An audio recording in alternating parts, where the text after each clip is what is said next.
The popularity of aging in place is growing. However, aging in place may not be the best option for everyone. Hi, I'm Bob.Woolverton. I'm with Pure Real Estate in Bellevue, Washington. Here on YouTube, I'm known as your Northwest Realty Advisor. When we come back after this 8-second break, I'll talk about the popular trend for older Americans to age in place and discuss some of the pros and cons of making that choice. So stick around.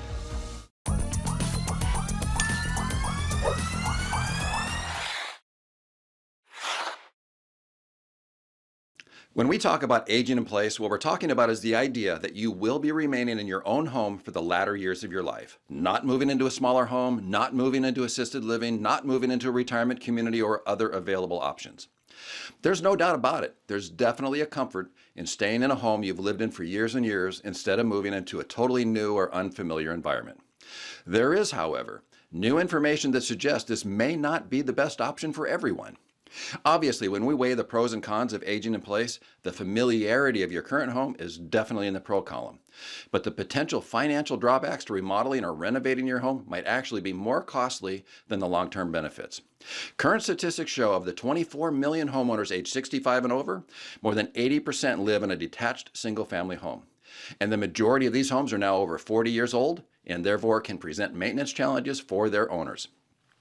If you're in this spot, 40 years ago, you may have had a growing family, and for that reason, you probably purchased a 4-bedroom home on a large piece of property in a child-friendly neighborhood. It was a great choice for your family at the time, and you still love that home. I totally get it. I love my home too.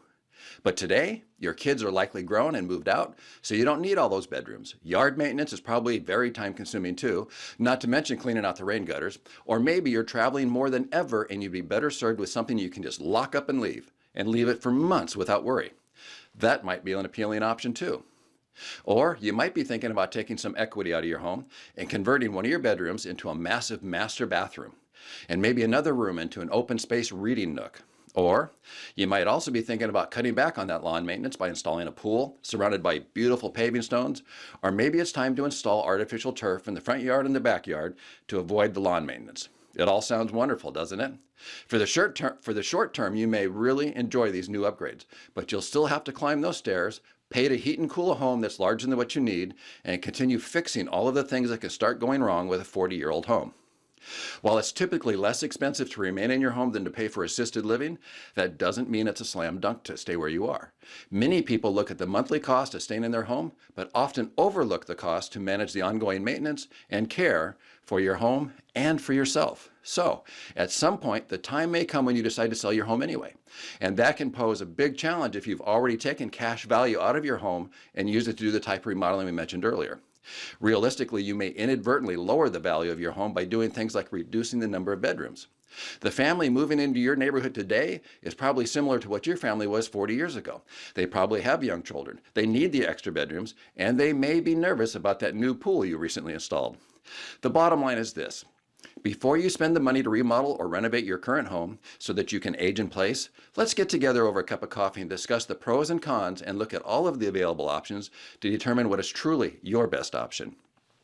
Perhaps downsizing might make better sense, or moving to a warmer climate with a lower cost of living might make better sense, or moving into a condo you can just lock and leave, or some combination of all of these things.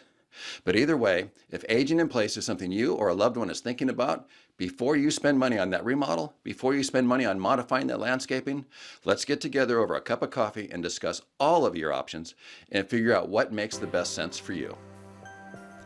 Well, that's it for today. I hope you found value in today's video.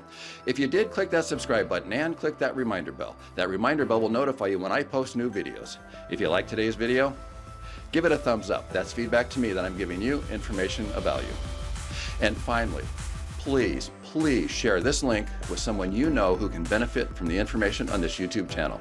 You can find my email address and my telephone number in the description below and at the end of this video. Call me or email me. I'd love to hear from you, and I'd love to represent you in your next real estate transaction. I'm Bob.Woolverton. I'm with Pure Real Estate in Bellevue, Washington. Here on YouTube, I'm known as your Northwest Realty Advisor. Every Tuesday morning at 7 a.m., I post new videos about buying, selling, or investing in real estate, as well as some home tours and listing videos. I'll see you next week.